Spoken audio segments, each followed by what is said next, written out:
Happy Wednesday, and it is January 25th, 2023.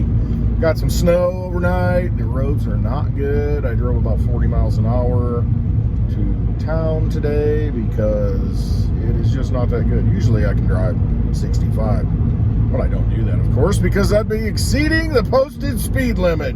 But you can easily drive 65 in the morning because everybody's got to get to work in a big hurry. Got to go make that cheddar for the man so they can send it back to the man. Yeah, I mean, I'm watching, gotta be careful here. There's, like a line of cars just going really slow. It's just not good. Just love the snow. All the electric snowplows have been out all night. No, I haven't seen an electric snowplow. Usually run on diesel or gas.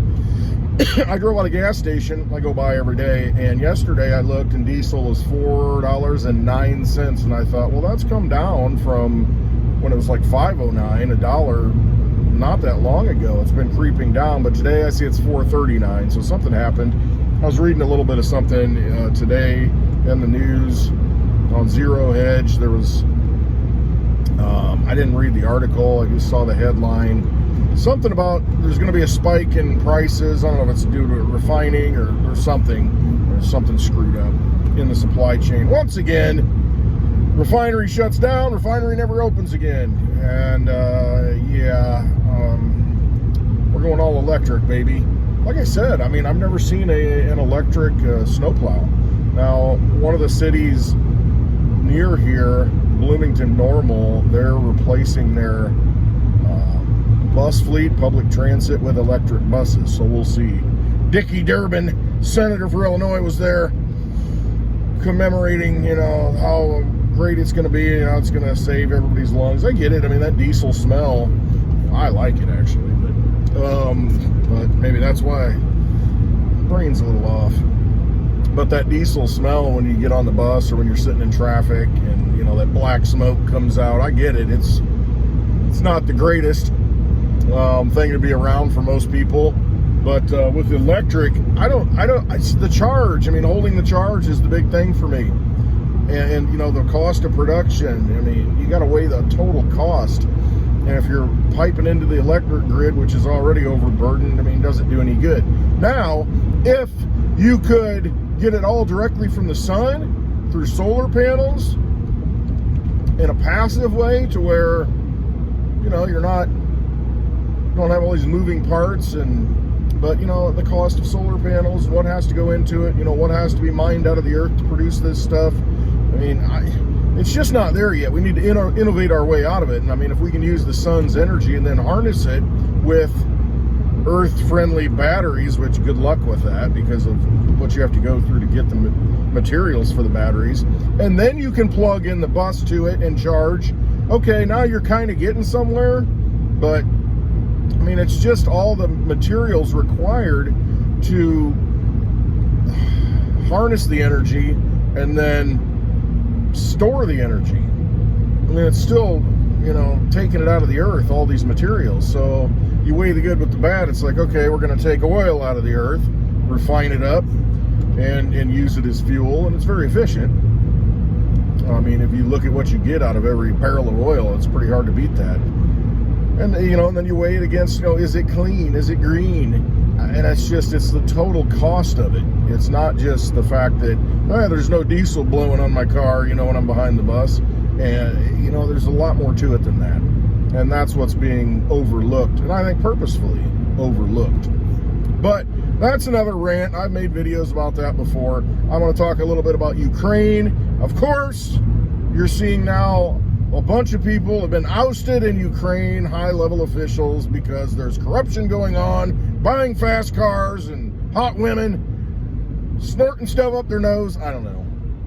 It's like the 80s revisited, in Ukraine. It's just like this big bust, boom, and then it's going to bust. But this big boom to where everybody's excited and the money's flowing and they're getting engaged in all these activities that they shouldn't be engaged in. But that's what happens when you got this flood of money. It's just like the 80s. Oh, come on. See, now this guy almost caused an accident here because he stopped in the middle of a highway to let a snowplow go by, and that snowplow was stopped at a stop sign. So I stop and start sliding because I was anticipating that he was definitely going to turn, but he didn't. So that's why I should have just been paying more attention and stopped. Would have been my fault, even though he made a bad move. But anyway, that's what it is. So I get to be behind a snowplow now, electric snowplow now. But yeah, the whole Ukraine thing, it's, of course there's going to be corruption. Anytime you throw that kind of money, over $100 billion, at a country, there's going to be corruption. You throw that kind of money anywhere, there's going to be corruption. If you've got access to a bunch of cash, it's not accounted for, what do you think's going to happen? You're going to have people taking a cut, putting their hands in the cookie jar. I mean, that is just human nature. But no, we're doing good. We're sending money to your... Just because you're sending money to something doesn't mean it's going to something good. All these charities, that run all these advertisements, and you think, okay, well, they're paying for the advertisements, and I guess in the big picture they say, yeah, but we're generating more money through the advertising, and then you've got executives, and I don't even know what organization it was. I think I know, but I don't want to say it and call them out when I shouldn't. The CEOs flying around on all these, private aircraft and spending a bunch of money, and it's supposed to be helping people. I mean, come on. When there's money flowing in, the people who have access to it are going to abuse it. And that's just how it is. I mean, it's rare that you find, when there's that level of money, it's rare that you find that it doesn't go missing or go into things that it shouldn't be going into. Just the nature of human beings. But you see in Ukraine, of course there's corruption. And then I saw der actor Zelensky, Herr Actor, he was talking about how it's such a good thing that big corporations like BlackRock and Goldman Sachs and JP Morgan are investing in Ukraine because they're going to do well and they'll receive profits, and it's a great thing for them to do that. And I'm thinking, if you're at war right now and everything's being blown up and it's so devastating, why are you talking about investment into the country right now? I mean, are we talking about investing in Europe, while we're shelling it and bombarding it in 1945 and blowing stuff up, going street to street? I mean, now's not the time to be talking about throwing money into Ukraine. I guess, the plans, Marshall Plan, they're probably talking about how to rebuild Europe before the war ended. But for it to be out there as the president of a country that's supposedly getting shelled to death and bombed up, how are you out there saying, hey, let's invest in Ukraine? And he wants Abrams tanks, he wants all this stuff. All that does is escalate the war. And there are people who really believe, well, they need these weapons to fight off the Russians, these terrible Russians. And I'm not defending Russia, but you got to look at the history of Ukraine, and that'll tell you a lot. Who put the leadership in I think 2014. What happened there, and who's encroaching further eastward like they're not supposed to do toward Russia. When the UN and NATO, should say, starts moving toward the boundaries and more U.S. troops in Romania and in Europe. I mean,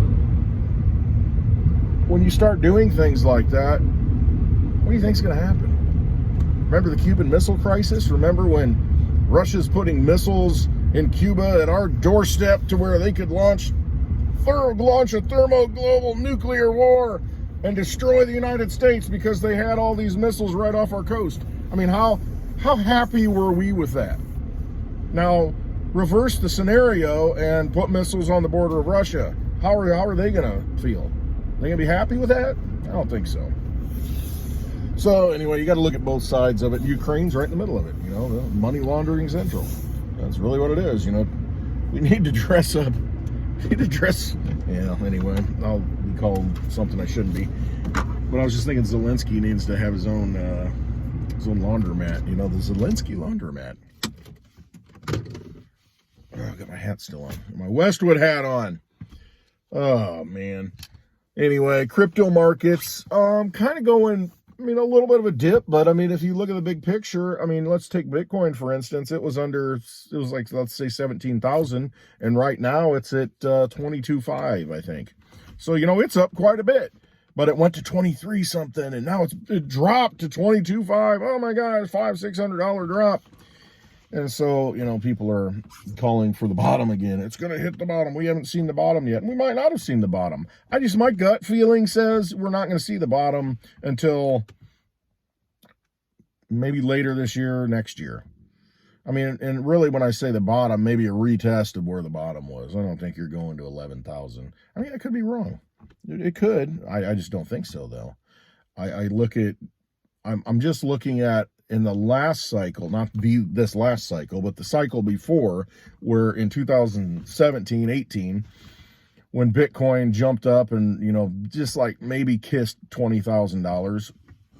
And then you have this cycle to where it went down to, you know, like 16 something. It didn't stay there that long. But I look at it as, I just don't see it going that much below, you know, the peak of that last cycle. So, I mean, 11,000, a lot of people are calling for 11,000. I mean, that's really low. I mean, I just, compared to where it's been and how long it's been there and where you've got support, I just, 11,000. I mean, if it does, it's going to be quick. I can't see it staying there long. It'll be just a dramatic, you know, fall off the cliff moment, and only certain people, you know, because exchanges probably won't fulfill orders, but only certain people will get it at that price. So that'll be a rigged deal. You're not going to be able to go out and just, you know, buy it. Oh, it's 11,000. Okay, but let me buy a Bitcoin, you know, through Coinbase or something. It won't work. That's just how it is. And you might get it for 14 on the way up, you know, back to 16, 17. Who knows? I just don't see it happening, though. I just don't feel that. There's a lot of sentiment that it's got to go lower. It's got to go lower. So are we in that disbelief stage? I don't know. And I look at the cycles and I think, okay, was this last cycle really not a true blow off top type of cycle? And are we still kind of in it? We're just, you know, doing a correction now and waiting for that launch up. You know, I don't know. All I know is that Litecoin, that's what I follow mostly. And I know that how it historically acts when there's a halving cycle coming up, when the block reward halves, and that's going to happen in August 3rd is the last time I saw the projected date. So I'm saying 45 days before that halving event on Litecoin, you're going to see a peak in Litecoin. You'll see that, you know, a top in Litecoin, intermediate top, let's just call it, but you'll see it pump up. And then once the halving hits, it's going to be lower than that. So that it usually throughout history has been roughly 45 days before that halving event. That's when Litecoin peaks, and then it'll drop down, and then, you know, it'll work its way, and then it'll go back to that blow off top, which we're waiting for. But so that puts it at around June 17th ish. You know, it's kind of what I put on it. It could be, you know, give or take 5 days from that, but maybe less. But I mean, that's just historically, that's what it is. So I'm looking at Litecoin thinking, okay, I don't see Litecoin going to $36 or $40 or $43, whatever the low was. I think it was like $43 it went down to this in last June. I don't see it doing that, you know, between now and the halving. In fact, I see it right now kind of sitting there at the bottom of a, you know, some major support. No, I don't want to call it support, at a key level right now when you compare it to Bitcoin. So I think, you know, by February 1st, you're going to see Litecoin break out again and kind of lead the market. So this whole sideways thing that we're in now, I honestly, I think you'll see what Litecoin did whenever it started ramping up in November, December, and everybody's like, what's Litecoin doing? Why is it pumping? I think you'll see the same thing again. That's just my gut feeling, because it's going to do that and should break out against Bitcoin and, you know, get to the 0.05 level or higher, 0.05. That'd be nice. That's 20 to 1. But that'd be 200 to 1.05 level against Bitcoin and keep breaking. So I fully think that, you know, conservatively, we'll see a 60 to 1 maybe 50 to 1, but let's just say 60 to 1. That's more conservative Litecoin to Bitcoin ratio. So in other words, if you've got 60 Litecoin between now and June, in June probably, you'll be able to take that 60 Litecoin and get 1 Bitcoin for it. So you look, okay, 60 Litecoin right now times 90 bucks, let's say. What's that, $5,400? 9 times 6. So $5,400 right now will get you 1 Bitcoin. And you can say, hey, I bought 1 Bitcoin at $5,400. That's just my thinking. I think you're going to 60 to 1 Litecoin to Bitcoin ratio in June of this year. Could be totally wrong. I'm just looking at history. I'm being realistic. I'm not out here, it's going 4 digits by freaking March 1st or something like that. And I'm like, could it? Yeah, it could. But I mean, you know, a lot of things could happen. A Sasquatch could walk by right now too, you know. The snow could just melt in 10 seconds. But that's what I'm looking at. I mean, I honestly, I feel legit about that. I don't feel like that's a bad statement at all. I think it's totally legit looking at history and what the halving cycles do and what Bitcoin and Litecoin, the ratios do. And Litecoin's going to tighten that ratio. At one point, you could have taken 1 Bitcoin and gotten almost 500 Litecoin not that long ago. Taking 1 Bitcoin and gotten 500 Litecoin. If you'd made that trade, right now, I don't know what it is. Let's say 230, 250 to 1 Litecoin to Bitcoin. You basically doubled your Bitcoin because you could take that. You could have taken 1 Bitcoin, gotten 500 Litecoin. Well, now 500 Litecoin, if you put it back into Bitcoin, gets you 2 Bitcoin. So you could actually say, okay, I'm going to get my original Bitcoin back. So I got my 1 Bitcoin. Now I got 250 Litecoin, and I'm just going to let it ride. Just let it ride. And what if it goes 250 to 1 or 50 to 1 this June? Okay, so you got 250 Litecoin basically you didn't have before. And then you could take it 50 to 1. I've got 250 Litecoin. Well, shoot, I'll trade them back into Bitcoin. Then I got 5 Bitcoin. So you end up with 5 Bitcoin you didn't have. I'm just saying, these ratios will fluctuate these coins against each other. And they go in cycles. And if you're watching them, you can do those things. You just got to pay attention to the charts, and it takes patience. I mean, these are like 2-year moves.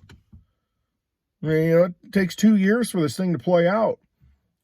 But if you're patient, you'll be rewarded. But I mean, you know, everybody's, I'm going to day trade. I'm going to do this and that. Oh, man, it's like going to a casino. At that point, you're going to the casino and, you know, hey, I'm going to bet on this. And next thing you know, it's all emotional. And you're like trying to throw more money at it. It's just nuts. But anyway, that's what I think is going to happen. I'm just rambling about this stuff. But, I mean, you're at a point right now where, it looks like Litecoin's kind of at another bottom against Bitcoin, a little bottom range, and it's ready to propel. That's just what it looks like to me. So I think by February 1st or right around there, you're going to have it breaking out again. And, you know, then it's off to the races. I think at that point, it's, once it breaks through that like 0.005 level, I think it's probably going to go.